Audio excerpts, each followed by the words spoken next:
Boa noite. Está no ar o J Mais desta terça-feira, 19 de janeiro de 2021. Um dia histórico para todo o ABC. Neste exato momento, começam a ser aplicadas as primeiras vacinas contra a Covid-19, vindas do Instituto Butantan, do governo do estado de São Paulo, para os 7 municípios da região. A gente está com um link ao vivo, direto do Hospital de Urgências, o HU, de São Bernardo do Campo, onde estão, nesse momento, o prefeito Orlando Morando e o secretário de Saúde do município, doutor Geraldo Repli Sobrinho, e outros funcionários do setor de saúde de São Bernardo do Campo para esse momento histórico, a aplicação da primeira vacina. Se a gente já puder ver imagens direto de São Bernardo do Campo, do Hospital de Urgências, e é legal lembrar que São Bernardo do Campo não fez nenhum hospital de campanha, fez hospital definitivo, hospital que ficará para sempre para atender a população do município. A gente já viu uma imagem inicial com a Kelly Honório mostrando aí a chegada das autoridades, a chegada dos médicos, dos profissionais de enfermagem, profissionais da saúde de São Bernardo do Campo. E a gente vai assistir aqui, agora mesmo, a primeira vacinação contra a Covid-19. Eu não sei se a gente já tem imagens do link ao vivo lá de São Bernardo. Se a gente tiver, a gente já pode colocar no ar para mostrar para os nossos telespectadores do J+. A gente também vai mostrar ao longo deste jornal a imagem da chegada das vacinas, que a gente tem aí também, as vacinas chegando a São Bernardo do Campo, é o primeiro vídeo que a gente tem. Se tiver já na ponta da agulha aí, pode soltar para a gente mostrar as imagens chegando também a São Caetano do Sul. E temos outras notícias do dia. O prefeito Paulo Serra foi visitar o início das obras do viaduto Castelo Branco, ao lado do vice-prefeito Luiz Zacarias, do secretário de obras, de vereadores. A gente tem um vídeo que ele gravou lá no viaduto Castelo Branco. Ele estava sendo muito cobrado para reformar esse viaduto. E tem ainda, neste jornal, uma entrevista exclusiva. Olha, a gente está com a imagem direto, o mais alto ali, de camisa azul, o doutor Geraldo Repli Sobrinho, que está ao lado do prefeito Orlando Morando, de blazer azul, com dois profissionais não dá para enxergar direito daqui, do setor de saúde. Eles estão no HU, que é o Hospital de Urgência de São Bernardo do Campo. Assim que a gente tiver já informações com a Kelly Honório, a gente pode colocar aí no ar, mas também eu estava dizendo o seguinte, que a gente vai ter uma entrevista, acho que a Thaís Santiago, secretária de Comunicação, se aproxima do prefeito Orlando Morando neste momento. Eles estão conversando, tem 2 profissionais mesmo de saúde ao lado deles, e a gente vai ver esse momento histórico daqui a pouquinho. Mas eu convido você a ficar com a gente aqui no J Mais ABC, porque, como último bloco, eu tenho uma entrevista exclusiva que eu gravei com uma professora de Relações Internacionais da ESPM, a Escola Superior de Propaganda e Marketing, a professora Denilde Oliveira Roushacker. Ela gentilmente gravou com a gente hoje, logo depois do almoço, para falar das expectativas em relação à eleição de Joe Biden, a posse de Joe Biden amanhã nos Estados Unidos. Aí você vai falar para mim, pô, Joaquim, mas o slogan da TV Mais é que a gente não fala da China, mas da nossa esquina, e é exatamente por isso, porque a posse do Biden mexe com todo mundo, inclusive com o ABC. E eu fui buscar uma professora de Relações Internacionais que nasceu em São Bernardo do Campo, terra do prefeito Orlando Morando, e que é uma das profissionais mais requisitadas para comentar o momento político dos Estados Unidos e de todo o planeta. A gente está ali vendo o doutor Geraldo Repli Sobrinho, secretário de Saúde de São Bernardo do Campo, e também presidente. Opa, vamos entrar aqui ao vivo. Acho que a Kelly está lá. Pode falar. É que eu ouvi uma voz de mulher. Pensei que era a Kelly Honório que estava falando com a gente aqui. Mas o doutor Geraldo Repre Sobrinho, além de secretário de Saúde de São Bernardo do Campo, também é o presidente do Conselho Estadual dos Secretários de Saúde de todos os municípios do estado de São Paulo, um profissional altamente gabaritado, foi durante 10 anos presidente, ou aliás, superintendente do Hospital Estadual Mário Covas, que tornou-se uma referência no tratamento de muitas doenças no ABC. Está ali conversando, acho que eles estão acertando os últimos detalhes. A gente vê um cartaz ali no fundo, a vacina chegou e a gente vai continuar acompanhando essas imagens direto de São Bernardo do Campo. Lembrando que os 7 municípios também, talvez eles estejam atrasando um pouquinho, porque houve um acerto no consórcio municipal. Hoje cedo houve uma reunião virtual com todos os 7 prefeitos e eles combinaram de entrar exatamente no mesmo horário. Eu acabei de receber um material da comunicação de São Caetano do Sul, dizendo que a vacina em São Caetano vai ser aplicada às 19 horas. Talvez seja isso, porque Santo André também anunciou que vai aplicar a vacina às 19 horas, Diadema, da mesma forma, Mauá, Ribeirão Pires e Rio Grande da Serra. São Bernardo ia começar um pouquinho antes, mas pelo jeito eles resolveram esperar para não atropelar o horário que havia sido combinado entre os 7 chefes de executivos numa reunião hoje cedo, reunião online, feita com os prefeitos, que são os integrantes do colegiado que comanda o consórcio intermunicipal da região, presidido neste ano pelo prefeito de Santo André, Paulo Serra.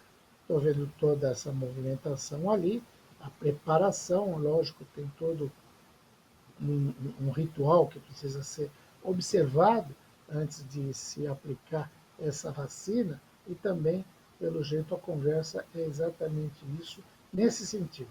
Nesse momento a gente não consegue ter um contato direto com a secretária Thais, mas pelo que eu estou recebendo de informação aqui pelo WhatsApp, é de que eles estão realmente esperando dar 19 horas para que a gente possa acompanhar a primeira vacina em São Bernardo do Campo.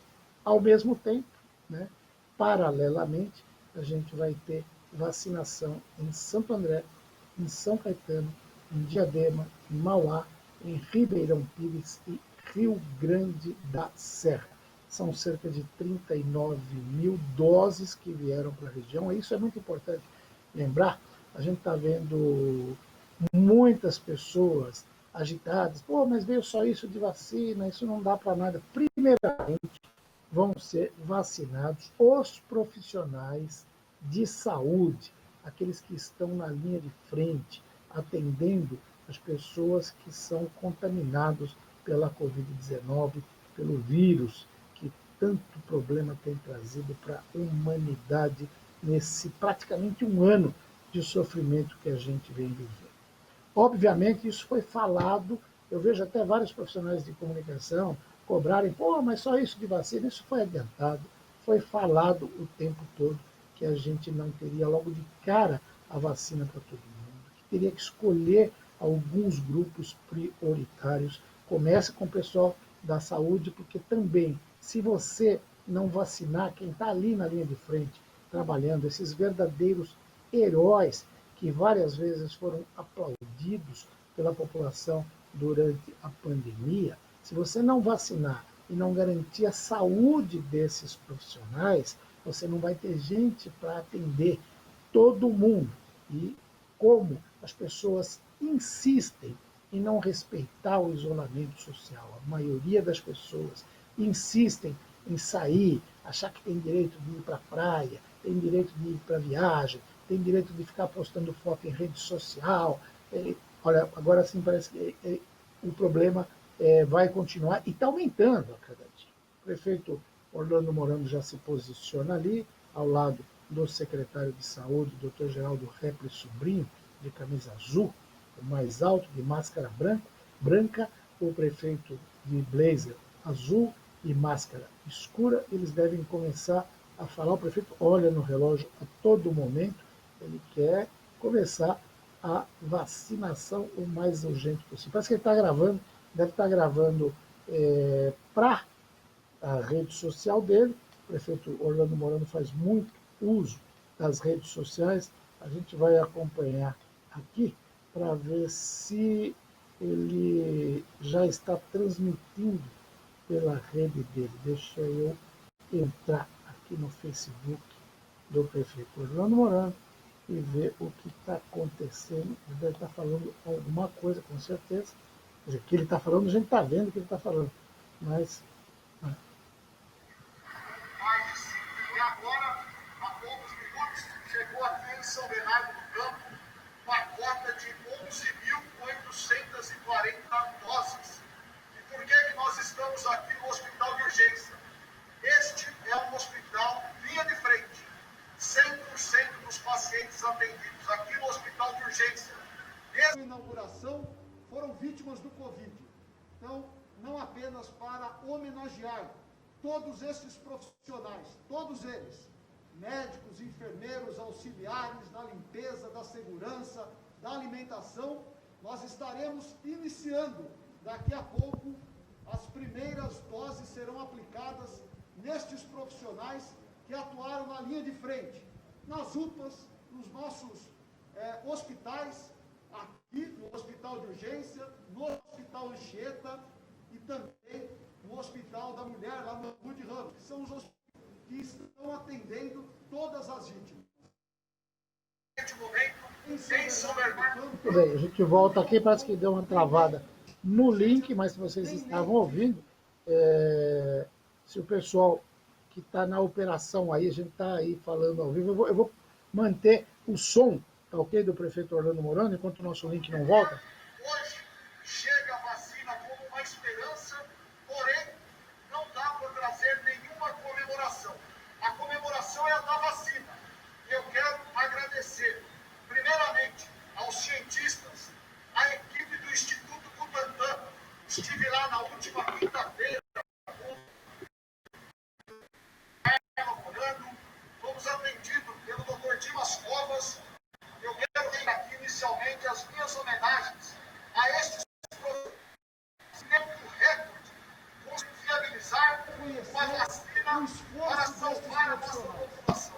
Isso é muito importante, reconhecer o esforço. Como não tenho feito ao longo de todos estes meses, mesmo sendo portador de críticas, não as farei, em respeito àqueles que estão nos hospitais, aos idosos que esperam a vacina, aos profissionais da saúde que estão atendendo ao longo destes 10 meses. Aqui hoje é dia de trazer a minha homenagem a todos esses que direto e indiretamente viabilizaram estas 6 milhões de doses iniciais. Então, a todos do Butantan, aqueles que trabalharam nas relações internacionais e também agradecer ao protagonismo do governador João Dória. Como disse, não me cabe aqui politizar e partidarizar, mas a verdade não pode ser escondida. Se não fosse o protagonismo do governo de São Paulo, nós não estaríamos hoje iniciando este processo de vacinação.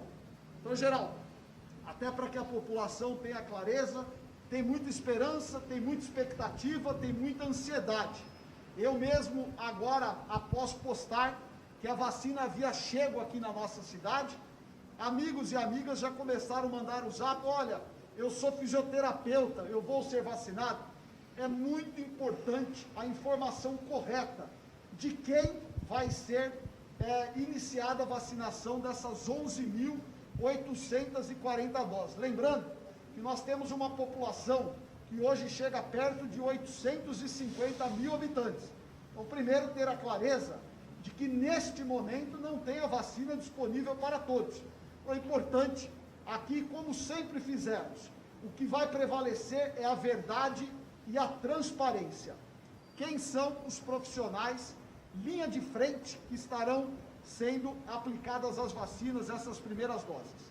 Então, antes, prefeito, eu queria esclarecer, essa vacina, como a quantidade não é tão significativa, nós vamos vacinar as pessoas que são grupos prioritários. Nesse momento, profissionais de saúde que estão na linha de frente, quais sejam esses hospitais, que nem aqui, o HU, o Anchieta, que estão atendendo exclusivamente Covid. Os funcionários, trabalhadores da saúde que trabalham nas UTIs, os profissionais que trabalham nas UPAs, enfim, todos os profissionais que estão na linha atendendo diretamente os pacientes de Covid, inclusive os hospitais privados. Os outros profissionais da área da saúde, conforme as vacinas forem chegando, nós vamos ampliando esses grupos prioritários. Além disso, prefeito, as pessoas que estão nas instituições de longa permanência de idosos, o pessoal conhece como asilo, essas coisas todas, que na nossa cidade giram em torno de 1.000 pessoas. Esses também serão atendidos de imediato. E também os indígenas. Na cidade nós temos uma aldeia indígena e esses indígenas também são atendidos porque fazem parte do grupo prioritário. Pessoal, precisa ficar claro, hoje os profissionais da saúde que compõem a rede pública e privada de São Bernardo do Campo giram em torno de 28.000 profissionais. Então, para vacinar todos, nós estamos falando de quem trabalha nos laboratórios, nas clínicas de fisioterapia, nós precisaríamos de 28.000 doses. Não recebemos. Recebemos 11.840. E de maneira extremamente criteriosa, nós vamos fazer a aplicação e a distribuição para quem está na linha de frente. Então, quem trabalha em UTI de hospital privado vai receber? Vai receber. É importante que vocês saibam, porque amanhã todos vão começar a querer ser vacinados. Então, aguarde, a vacina vai chegar até você, profissional da saúde, dentro desses grupos que foram priorizados pela Secretaria de Estado da Saúde e pelo Ministério da Saúde. Então, não adianta querer vir amanhã na UPA, no pronto-socorro, achando que porque você é profissional da saúde, você já pode receber a vacina. Então, espere, são 11.840 doses. Lembrando que estes idosos que estão nas casas asilares, públicas e privadas, serão vacinados. Os profissionais que trabalham nessas casas também serão vacinados. Amanhã, eu e o Dr. Geraldo estaremos indo lá no Pós-Balsa também fazer a aplicação na tribo que nós temos. Por que os indígenas? As pessoas às vezes não têm o entendimento. A população indígena tem uma imunização menor. Eles não recebem a medicação, as vacinas que o morador, que a população comum recebe. Por isso, eles estão enquadrados no grupo de risco. E principalmente, quem está e vai continuar atendendo as vítimas do Covid. Então eu peço a sua compreensão, eu sei que tem uma ansiedade, eu reconheço essa ansiedade, principalmente da população idosa. A esperança é que o Butantan continue com esta produção em elevada escala e conforme for chegando, nós iremos imediatamente, como nós estamos fazendo hoje. Nós já vamos entrar esta noite vacinando os profissionais linha de frente. 1.000 funcionários da nossa equipe da saúde foram treinados para aplicar a vacina naqueles que estarão recebendo. Então, toda a preparação foi feita. Nós temos condições de aplicar um volume enorme, porém, a vacina foi distribuída para todo o Brasil. As 6 milhões de doses produzidas no Instituto Butantan foram distribuídas para o Brasil. E nesta fração, São Bernardo recebeu 11.840 doses. Então, muito mais do que comemorar, todos nós estamos com a esperança de, com a vacina, voltar à vida ao normal. Mas hoje é um dia de trazer a verdadeira informação, a informação necessária para que não criemos, a partir de amanhã, uma corrida imaginando que a vacina estão procurando ouro. Espere, aguarde, da mesma responsabilidade que nós atuamos até agora, inaugurando 2 hospitais na pandemia, contratando profissionais, fazendo tudo o que foi necessário, nós faremos com a vacina. E peço a sua compreensão. Não há justiça maior do que atender aqueles que estão nos atendendo. Eu fui uma das vítimas do Covid. Nós precisamos imunizar estes profissionais que no dia a dia cuidam, colocam a mão, estão correndo o maior risco de ser infectados. As 11.840 doses serão todas aplicadas. E daqui 21 dias nós receberemos o outro lote para aplicar a segunda dose nestes mesmos profissionais. Eu sei que você está se perguntando que isso não vai ser suficiente. Eu já esclareci que não é. Nem para vacinar todos os profissionais da saúde. Mas é um passo importante. É um novo momento que estamos vivendo. Por isso, não tem algo melhor do que continuar se protegendo. Mesmo aqueles que estarão recebendo a vacina precisam continuar usando máscara, o álcool em gel. A vacina tem um prazo para começar a reagir no corpo. Então, a chegada da vacina não é sinônimo de que o problema acabou. Pelo contrário, o problema existe, persiste, e todos nós temos que ter a conscientização para continuar se protegendo e protegendo ao próximo. Então, hoje é um dia de alegria, tenho certeza que, em especial, para os profissionais que estão na linha de frente, aqueles que estão aqui neste hospital, onde nós estamos. E, aliás, este hospital está atendendo regionalmente. Nós, eu e o secretário, Dr. Geraldo, disponibilizamos, em parceria com o governo do estado, para que o Hospital de Urgência de São Bernardo atendesse ao Grande ABC. Então, este hospital atende ao Grande ABC. Aqui tem pacientes de toda a região, inclusive de fora, pacientes de Itaquaquecetuba, pacientes de Guarulhos.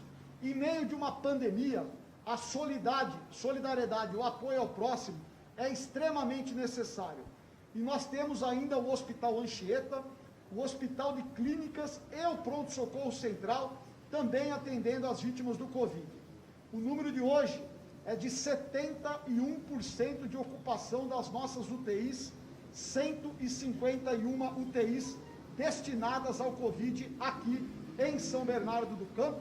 Quero aproveitar, como sempre faço nas nossas transmissões, trazer a preocupação, o relato, os números da ocupação, porque você precisa continuar sendo o nosso grande aliado neste enfrentamento até que possamos imunizar principalmente toda a população de risco, que são os idosos acima de 60 anos.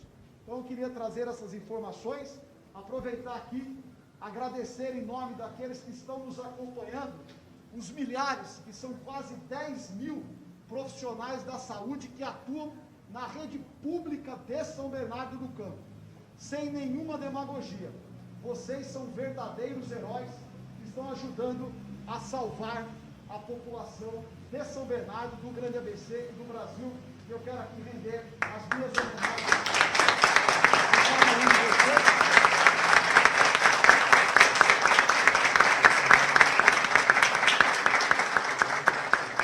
E aqui, até para que possamos ganhar tempo, eu queria convidar a primeira profissional da saúde a ser vacinada, a senhora Alice Santana. Ela tem 60 anos, é enfermeira e trabalha na UPA da Vila São Pedro. Dona Alice, parabéns!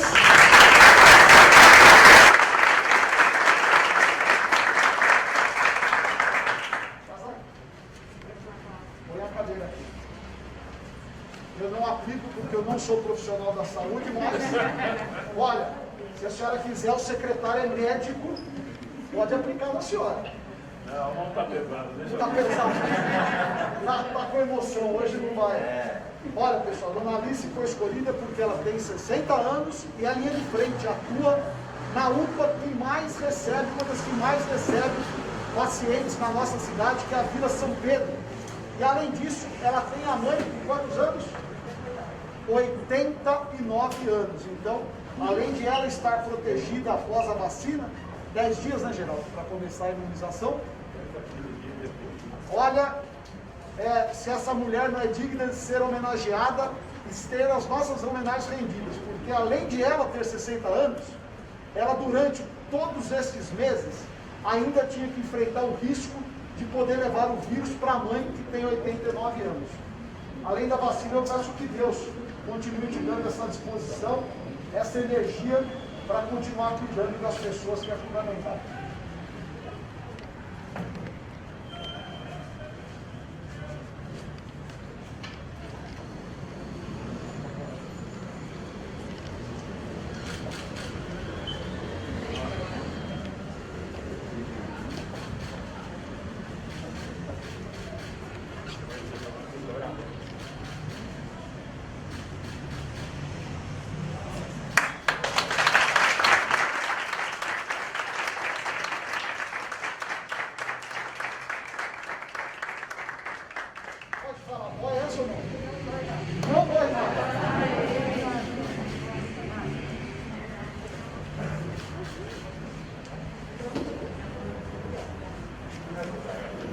Muito obrigado. Queria convidar a segunda profissional da saúde, a senhora Priscila de Oliveira, também enfermeira, 37 anos, e trabalha aqui no nosso hospital de urgência.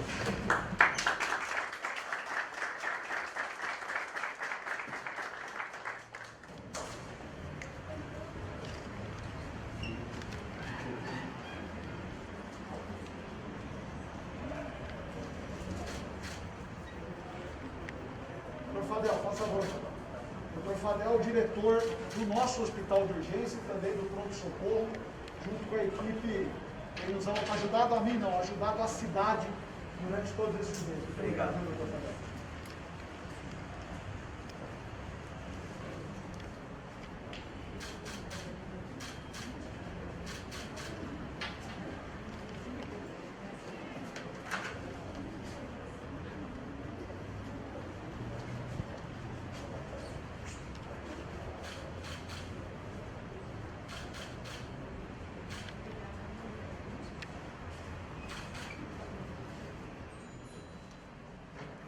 Confirma agora, dói ou não? Obrigada. Parabéns, Ju.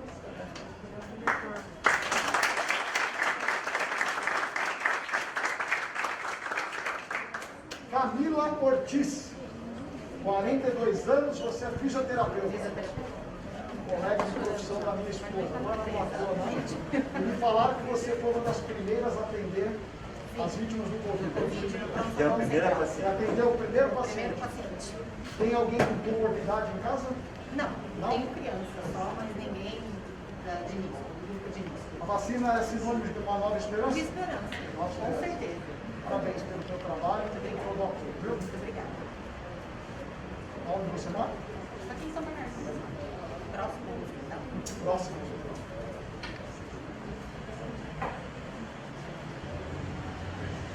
Eu acho que é importante frisar, pessoal, agora a gente começa a ter uma luz no fim. História de quem teve tratamento inicial, alguma coisa, eu acho que agora com a vacina a gente consegue enxergar realmente o resultado de todo o trabalho que foi feito.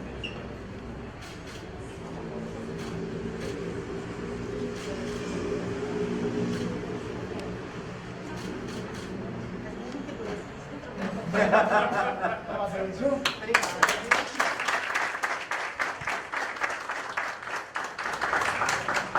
Fiz questão de estar aqui para homenagear, agradecer aos profissionais, render as minhas homenagens a todos os profissionais do Butantan. Você que é morador aqui do Hospital de Urgência, você vai ver uma movimentação de segurança extra, porque aonde as doses foram colocadas, tem uma segurança reforçada, toda a nossa preocupação. Até sexta-feira agora, então mais 2 dias, todos os profissionais, tanto da rede pública e da rede privada, pelas quais nós já elencamos, são os linhas de frente, estarão sendo imunizados. Vamos continuar com a mesma transparência, com a mesma esperança de que novas doses possam chegar e na melhor velocidade possível possamos vacinar. Eu queria agradecer muito, durante esses últimos dias, padres, pastores, comerciantes, me procuraram disponibilizando os seus espaços para que pudessem virar centros de vacinação. Eu agradeço muito. Se a gente receber um grande volume, nós vamos montar um verdadeiro exército, está pronto na prática, para vacinar o mais rápido possível. Neste momento, vai ser aplicado no local. O que é no local? Dentro dessas casas asilares e diretamente nos próprios hospitais, considerando que serão os profissionais da saúde linha de frente que serão vacinados, razão pela qual não há necessidade, neste momento, montar postos de vacinação. Mas, tendo a convicção de que a produção do Butantan vai aumentar e nós teremos uma disponibilidade de doses ainda maior, com certeza, se for necessário, nós vamos sim usar a solidariedade de todos que se manifestaram, donos de padarias, supermercado, igrejas, enfim, só tenho que agradecer a solidariedade, apesar do momento difícil das mortes. A solidariedade tem sido uma marca importantíssima na nossa cidade, que vem de todos os cantos. Então eu faço questão de também tornar público aqui o meu agradecimento a todos vocês. Não está dispensado esse ato de voluntário de cada um dos espaços, porém, ainda não temos a vacina suficiente para usar todos estes pontos. Nós temos mapeados mais de 100 locais que poderiam ser utilizados para fazer a aplicação da Coronavac. Se chegar um volume que necessite esses espaços, pode ter certeza que nós iremos procurar a cada um de vocês. Eu quero aqui finalizar, até porque toda a equipe vai começar a trabalhar em escala a partir de hoje. O nosso desafio agora é imunizar o mais rápido, com a maior segurança, todos esses profissionais. Não sei se ficou muito claro, o que eu não quero é gerar uma falsa expectativa ou uma falsa informação. E eu pediria respeito. Agora à tarde, surgiu uma fake news, dizendo que nós estaríamos contratando gente a um valor absurdo. Pessoal, em meio de uma pandemia, não tem nada tão importante quanto a verdade.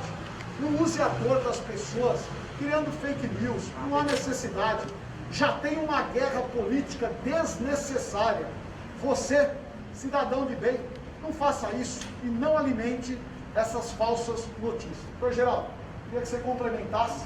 Doutor Geraldo, além de secretário, é presidente do COSEMES, que é o Conselho Estadual de Secretários Municipais, integra o Comitê Estadual e tem sido aí guerreiro, literalmente, nessa guerra para que possamos salvar, proteger e perder o menor número de vidas possíveis. Quero aqui publicamente te agradecer e deixar aí também as suas considerações desse momento importante que a cidade de São Bernardo começa a passar no dia de hoje. Então, prefeito, eu nunca empreitei na minha vida de profissional, tenho quase 40 anos de formado de médico, uma coisa tão aterradora e assustadora quanto essa pandemia. Então, em primeiro lugar, eu quero agradecer os profissionais de saúde. Realmente, nós temos um time aqui em São Bernardo fantástico, não só os daqui, mesmo de todos os profissionais de saúde. Não podemos lembrar-nos que eu teve isso aqui quase como uma guerra. Os soldados que caíram nesta guerra. Nós perdemos vários profissionais, e profissionais de um gabarito assim ímpar. Então, homenagem a eles. E como eu disse há pouco, começamos a enxergar uma nova estrutura. Eu estou emocionado. Eu participei desde o começo dessa briga. Vocês são testemunhas, nós apanhamos muito por isso. Primeiro, ninguém acreditava que o Brasil poderia ter uma vacina. E hoje a gente sabe. Os países que estão conseguindo vacinar são os países que produzem essas vacinas. Se você depender demais do exterior, os países subdesenvolvidos como o nosso não vão ter vacina. Então, essa aposta na vacina, a vacina do Butantan, a vacina do Brasil, é uma proposta vitoriosa. Hoje, nesse mesmo dia, praticamente os 645 municípios do estado de São Paulo estão sendo vacinados. Então, agradeço todo o empenho, E os agradeço... estados brasileiros, né? Sim, Todos os estados recebendo a vacina. hoje, então isso, pessoal, graças ao Butantan. E o Butantan é nosso, uma instituição paulista com mais de 100 anos. Eu acho que isso a gente não vai poder nunca esquecer. Tá? E a todos os profissionais, muito obrigado. Eu acho que eu agradeço em meu nome e eu acho que agradeço em nome da população de São Bernardo. É isso. Pessoal, nós vamos encerrando por aqui. Muito obrigado a você que tem nos acompanhado, nos auxiliado, nos apoiado. E insisto no apelo de que é necessário continuar usando a máscara, o álcool em gel, não tendo aglomerações como uma que nós tivemos que fazer a dispersão, o uso de munição química no último final de semana. Queria fazer um apelo aos jovens. Vocês acham que o vírus vai... Se jovens, mas você vai levar o vírus para dentro de casa. O seu abuso pode matar o seu pai, a sua mãe, o seu avô. Ou... Muito bem, deu um probleminha no vídeo, mas o prefeito já estava encerrando e, aliás, fazendo observações extremamente úteis, necessárias e importantes. As pessoas continuem respeitando o isolamento social, usando máscara, lavando as mãos, usando álcool em gel, porque essa luta ainda vai demorar bastante tempo. Vamos mudar de assunto. Agora tem um vídeo que o prefeito Paulo Serra gravou. Hoje ele esteve ao lado do vice-prefeito Luiz Zacarias, do secretário de Obras, de vereadores, no viaduto Humberto de Alencar Castelo Branco, que une o primeiro ao segundo subdistrito de Santo André, e ele vinha sendo cobrado pela população, que o pessoal de Santo André, que mora na região central, que costuma chamar de outro lado da linha, porque teve a inauguração da duplicação do viaduto de Bichamas, mas o Castelo Branco está precisando mesmo de obras de reforma. E o prefeito esteve lá, gravou um vídeo que a gente vai assistir agora.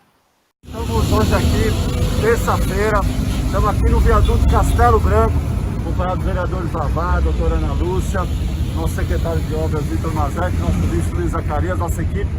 Esse viaduto está sendo recuperado, é uma grande demanda, muita gente pergunta, prefeito, depois do Adibichamas, quando é que vai chegar a vez do Castelo Branco, da rotatória de Santa Terezinha? Chegou.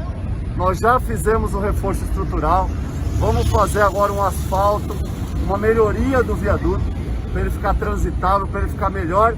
E a grande obra está sendo licitada, que é a transposição ali da Avenida dos Estados, para a gente fazer essa ligação direta com Santa Terezinha e resolver o problema daquela rotatória. Então, 3 fases de obra, recuperação estrutural que já foi feita, agora vocês vão ver aqui o asfalto novo, a revitalização do viaduto e a grande obra que vem, já está sendo contratada para a gente resolver de vez esse problema, né, fazer essa ligação importante da Via Anchieta, Imigrantes, Porto de Santos, com a Avenida dos Estados, Rodoanel, recuperando esse eixo logístico aqui, continuação da Prestes Maia. Então, uma obra muito importante, vocês vão ver aí, vai causar um pouquinho de incômodo, porque a gente vai ter, até o final do mês, vamos passar o asfalto novo aqui no Castelo Branco, e na sequência, começar as obras lá de Santa Terezinha, uma obra mais longa, mais complexa, mas que vai melhorar mais ainda a nossa cidade e a vida da nossa gente. Valeu, um abraço, gente, valeu! Muito bem. E depois dessa entrevista, hoje à tarde eu gravei uma entrevista muito boa. Não por mim, mas pela entrevistada. A gente falou, e todas as emissoras de televisão em nível mundial estão falando da posse do presidente dos Estados Unidos, Joe Biden, amanhã, dia 20. E, como eu disse no começo do J mais ABC, vão me perguntar, mas a TV Mais fala da esquina e não da China. Só que a posse do Biden interessa diretamente a todo mundo e muito aqui ao ABC. Por isso eu fui buscar uma professora de Relações Internacionais da ESPM, a Escola Superior de Propaganda e Marketing, mas uma professora que nasceu em São Bernardo do Campo. Ela ainda mora aqui. Depois que ela casou, ela mudou para São Paulo, Denilde Oliveira Roushacker. A entrevista está muito legal e eu te convido a assistir. Vamos ver.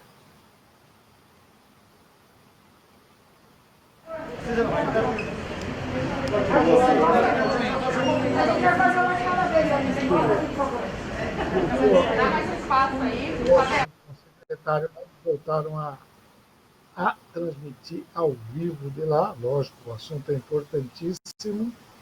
Espera aí esses momentos de foto do prefeito Orlando Morando, do secretário-geral do REPLE, com profissionais da saúde de São Bernardo do Campo. Vamos ver, depois a gente ainda vai conseguir colocar a entrevista legal. A gente está mostrando aí ao vivo a sessão de fotos aí para a posteridade. Realmente é um momento de comemoração. A Thaís Santiago, que é a secretária de comunicação, se aproxima do prefeito Orlando Morando. E eu não sei se a gente vai ter um minutinho só. Vamos ver se a gente vai ter mais alguma informação de São Bernardo do Campo. Vamos ver.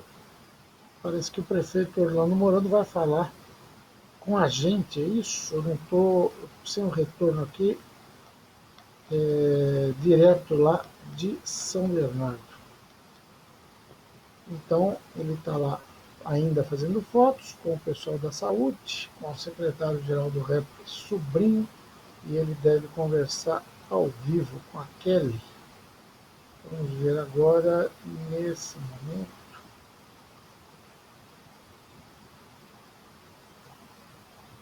É isso mesmo. É uma entrevista exclusiva do prefeito Orlando Morando, da TV Mais ABC, ao J+. E televisão ao vivo é isso mesmo, a gente acaba improvisando em cima da hora, conseguindo, quando você consegue um furo desse, que é um bate-papo.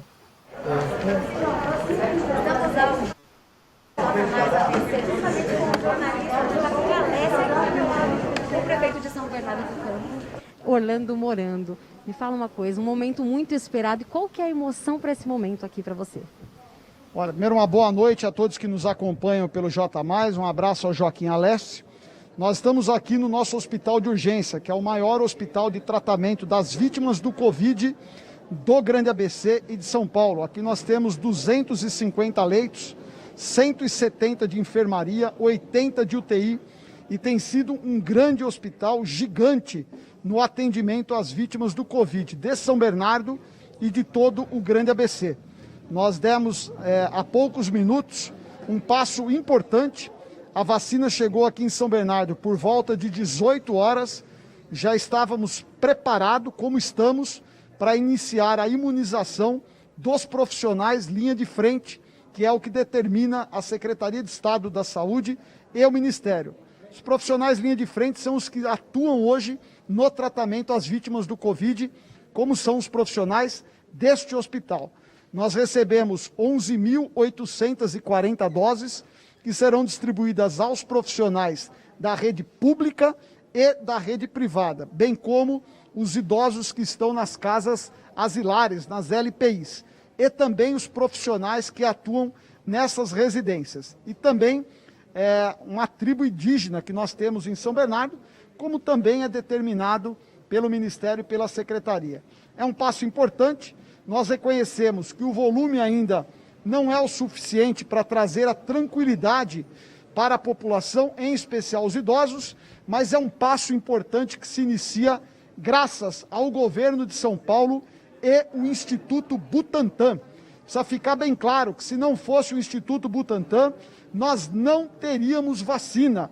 E aqui, sem politizar, que não é o meu papel, o reconhecimento ao esforço do governador João Dória, que foi perseverante, determinado e acreditou na vacina Coronavac. E hoje a gente consegue trazer esta esperança à população, tendo em vista que começa esse processo de imunização. distante ainda daquilo que nós queremos, mas é um passo fundamental, principalmente aos profissionais da saúde que atendem as vítimas do Covid. Isso aqui ao nosso lado também, o secretário da Saúde, senhor Geraldo, a expectativa foi grande, mas foram alcançadas até o presente momento aqui com essas doses, né? Bastante, né? Foi uma coisa que nós ansiávamos, nós como profissionais de saúde, em primeiro lugar é uma honra poder participar desse momento histórico, né? Eu acho que é um momento histórico, vai ficar marcado 19 de janeiro de 2021, é uma data histórica para a nossa cidade e acho que para o país. Então isso é muito importante, é muito dignificante e é uma grande vitória da ciência. Em um tempo recorde, nós conseguimos desenvolver uma vacina e hoje já está podendo ser usada pelos profissionais e em breve, se Deus quiser, nós conseguiremos eliminar essa pandemia e voltar à nossa vida. Mas, por enquanto, continuem tomando os mesmos cuidados. Usem máscaras, mantenham o distanciamento social e álcool gel. Muito obrigada, viu? Tenha uma boa noite. Kelly Lima para o J mais ABC. Muito obrigado, a Kelly, trabalhando bem como repórter aí. Obrigado ao prefeito Orlando Morando pela entrevista exclusiva. Também desejo uma boa noite. Obrigado ao secretário Geraldo Repre, sobrinho, que a gente se conhece também há muitos anos. E é um trabalho, eu volto a insistir nessa fala deles. A gente tem que respeitar o distanciamento social, tem que respeitar o isolamento, tem que usar máscara, tem que lavar as mãos constantemente, tem que usar álcool em gel, porque essa batalha ainda é longa. Nós demos um grande passo, um grandioso passo rumo à normalidade, mas ainda há muito a ser feito. Eu acabo de receber agora também, jornalismo ao vivo tem isso, a gente está combatendo essa Covid-19 feito maluco, e acabo de receber a informação de que perdemos hoje um grande profissional de imprensa, um dos maiores repórteres fotográficos deste país, Jair Malavasi, nos deixou hoje. E é com bastante consternação que eu dou essa notícia. Mais um grande profissional de imprensa que se vai neste momento. Agora sim, acho que a gente pode chamar a entrevista da professora Denilde Oliveira Holzhacker, que é professora de Relações Internacionais da ESPM, Escola Superior de Propaganda e Marketing, e vai falar de tudo o que envolve a posse de Joe Biden e o Brasil e o ABC. Vamos à entrevista. Muito bem, amigos telespectadores, amigas telespectadoras, eu converso agora com a professora Denilde Oliveira Holzhacker, professora de Relações Internacionais da ESPM São Paulo, Escola Superior de Propaganda e Marketing. A gente conversa na véspera da posse do presidente Joe Biden nos Estados Unidos, uma posse bastante aguardada, um momento bastante tumultuado para a democracia, não só dos Estados Unidos, mas do planeta todo. Não são daqueles atos violentíssimos contra a democracia que a gente viu de ataque ao Capitólio, de novas ameaças. Eu li uma entrevista dela que me chamou muito a atenção. Professora, a gente corre o risco de ver ainda amanhã alguns atos de verdadeiro terrorismo, de ataque à democracia? Olha, acho que da forma como a gente viu no dia 6, acho que não, Joaquim. Então, boa tarde para todos e obrigada aí pelo convite. Eu acho que não, porque a segurança aumentou muito, né? Foi um susto para todo o sistema de segurança americano. A gente viu que logo depois aumentou a pressão para procurar os principais ativistas, os mais envolvidos em toda a articulação daquela movimentação e da invasão que aconteceu. Então, teve muitas prisões.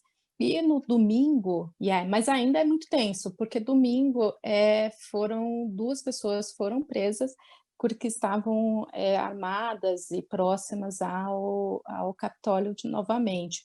Então, há um temor de ter algum tipo de ação desses grupos extremistas,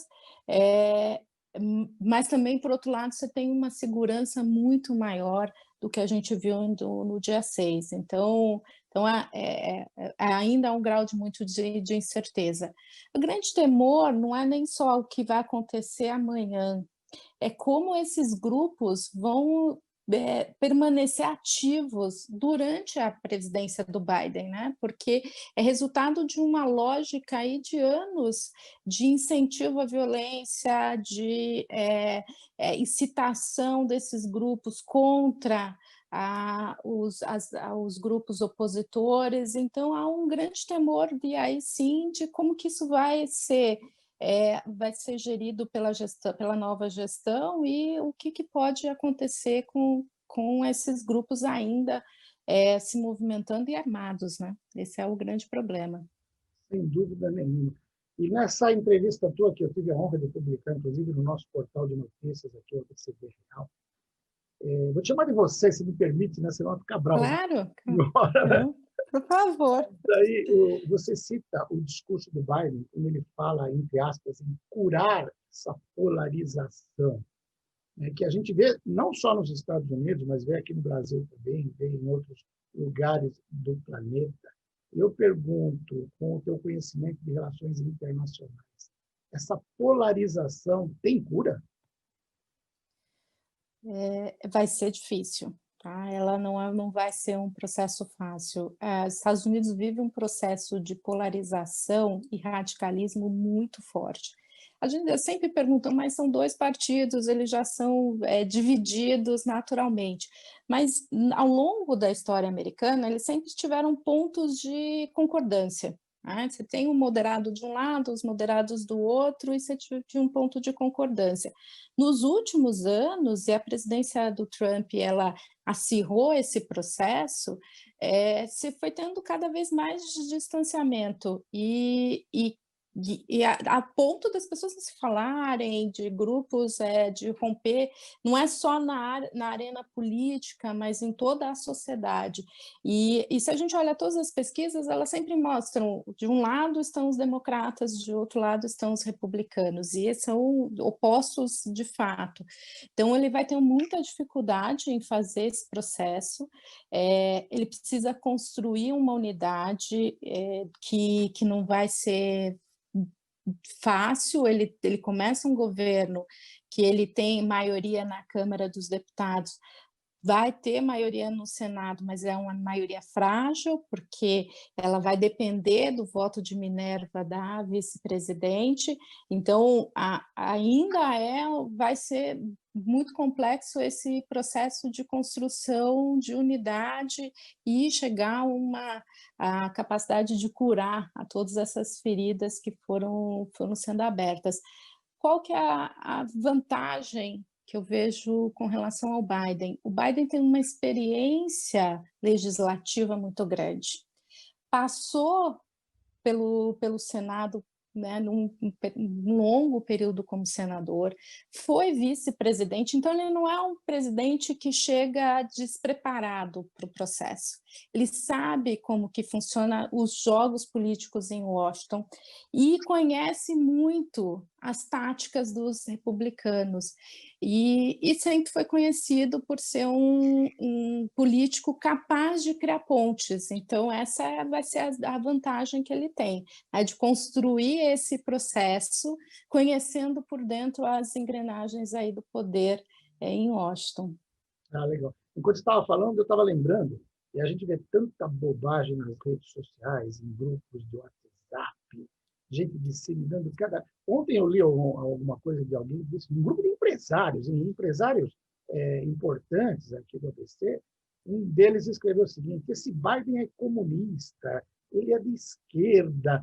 Dá para você definir, você já deu bem o perfil político dele, mas até a posição ideológica. Quer dizer, imaginar o Biden de esquerda é algo que só quem tem uma mente, acho que doentia, de ver esquerda em tudo, não?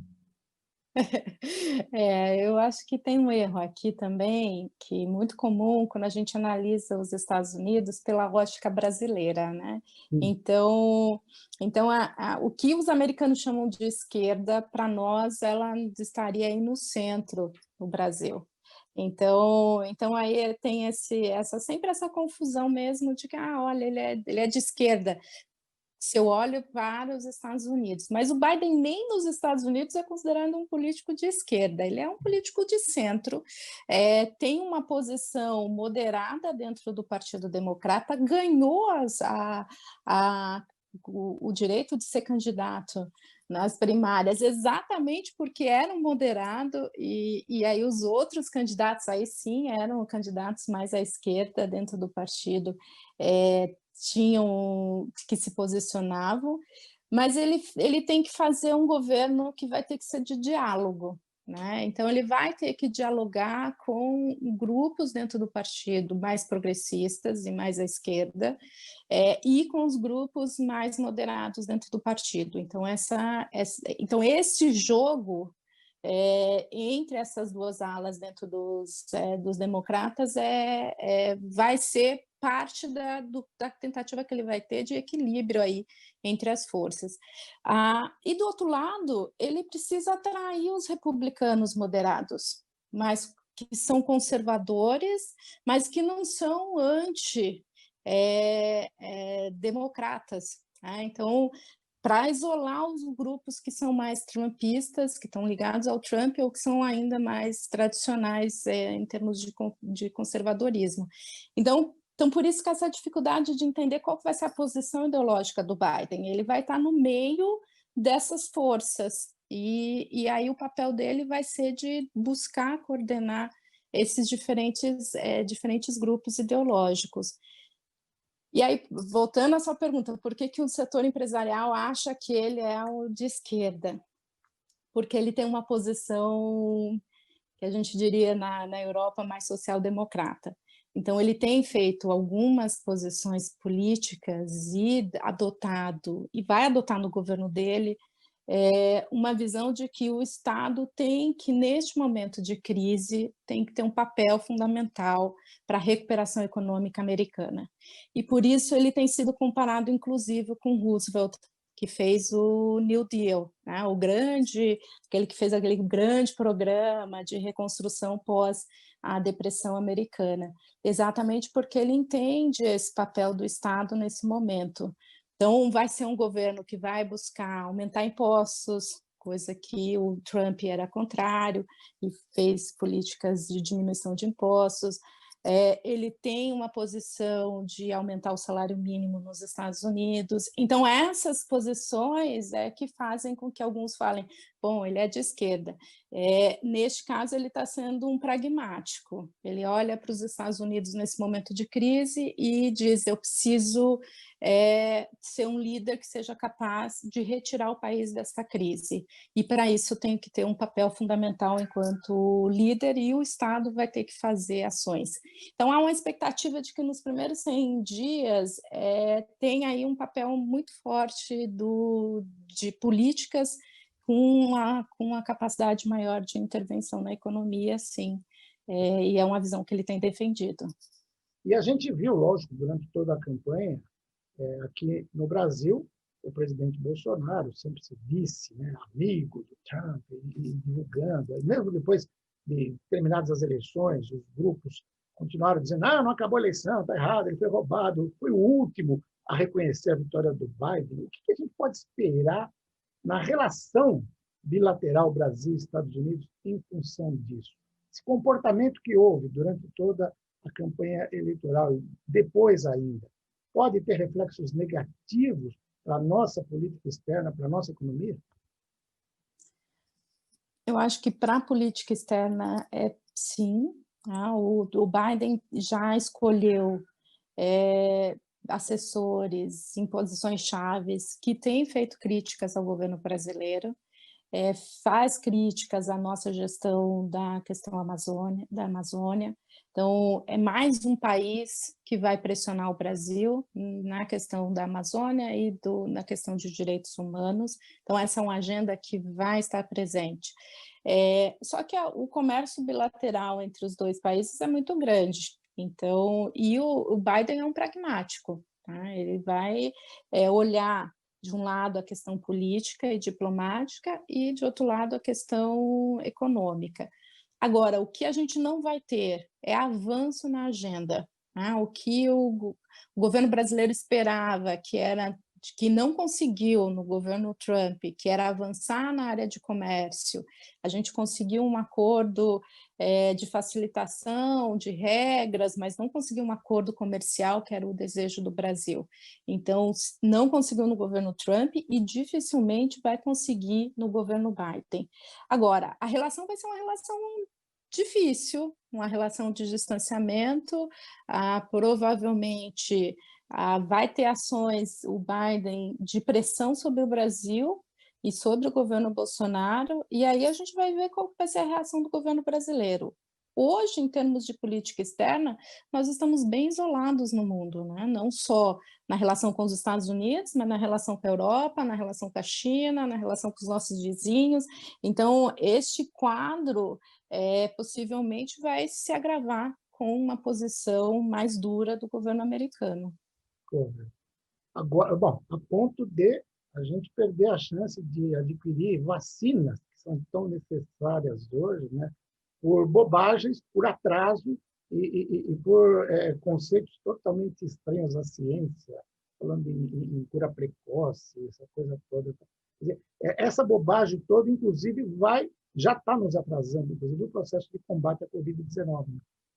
Sim, tá nos atrasando em vários fóruns, né? O Brasil tem sido deixado de participar de fóruns importantes, de ser uma voz que era reconhecida como uma voz que defendia posições importantes no mundo e liderava processos, e a gente viu esse reflexo agora com a Índia, né? Nós vamos para o final da fila, eles vão dar preferência para aliados mais fortes.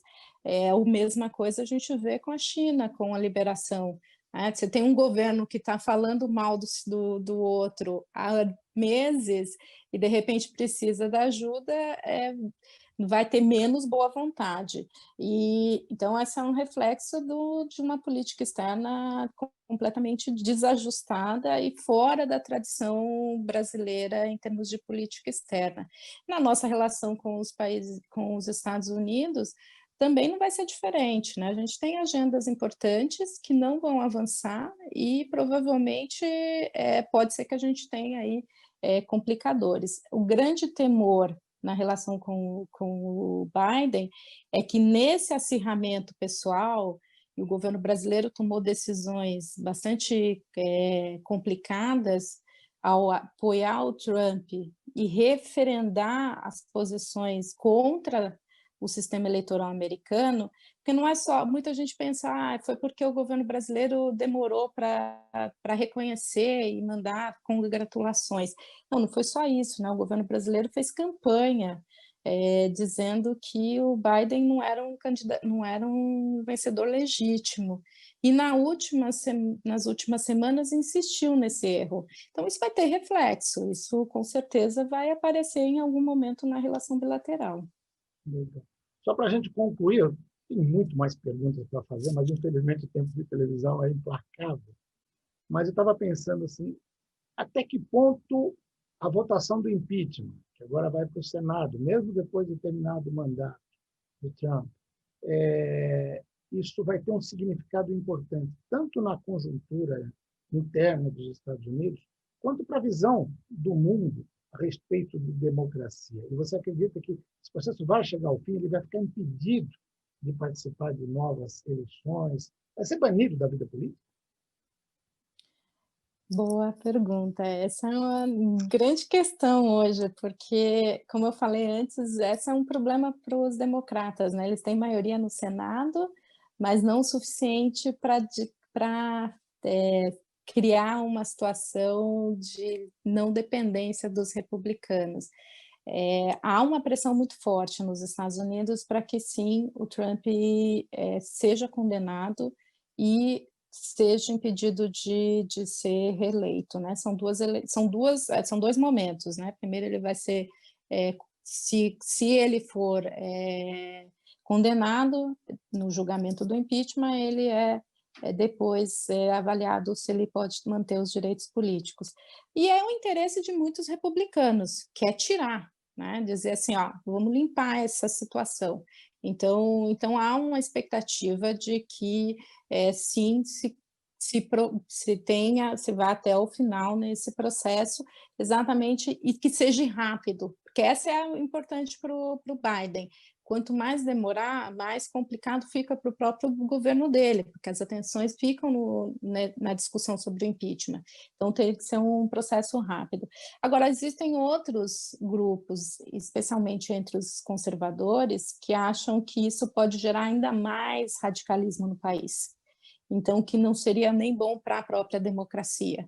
Então, esse debate vai começar hoje, né? Está começando agora com a abertura dos trabalhos no Senado, e a gente vai sentir o clima para saber se exatamente qual vai ser das duas linhas que vai ganhar mais peso e consenso. Mas vai depender dos republicanos e como os republicanos vão entender esse papel e esse momento.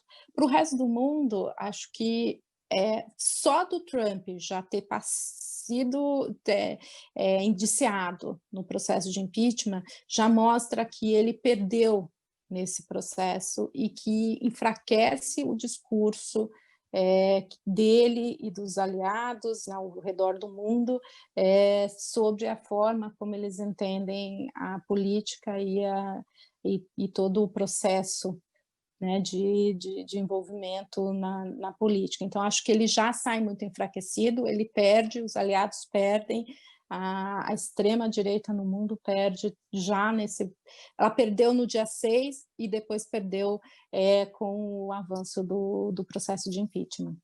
Correto. Quem sabe a gente tem aí na frente o dia D da democracia. Isso aí. Aqui seria importante para todos. Professora, muito obrigado por ceder parte do seu tempo para essa entrevista. A gente vai falar mais vezes. Eu quero tomar a liberdade de te convocar para outras entrevistas. Quem sabe logo depois da posse, de analisar o discurso do Biden, se tiver à disposição, eu gostaria muito de contar com a sua colaboração. Muito obrigado. Eu que agradeço. Obrigada pelo convite. Então, tá bom. Obrigado e até a próxima. Professora Figueira Roshacker, professora de Relações Internacionais da ESPM, a Escola Superior de Propaganda e Marketing, conversou com você. E com essa entrevista da professora Denilde, a gente encerra a edição de hoje, edição para lá de especial do J+ ABC de hoje. E eu só quero já dar um spoiler e adiantar a entrevista de amanhã.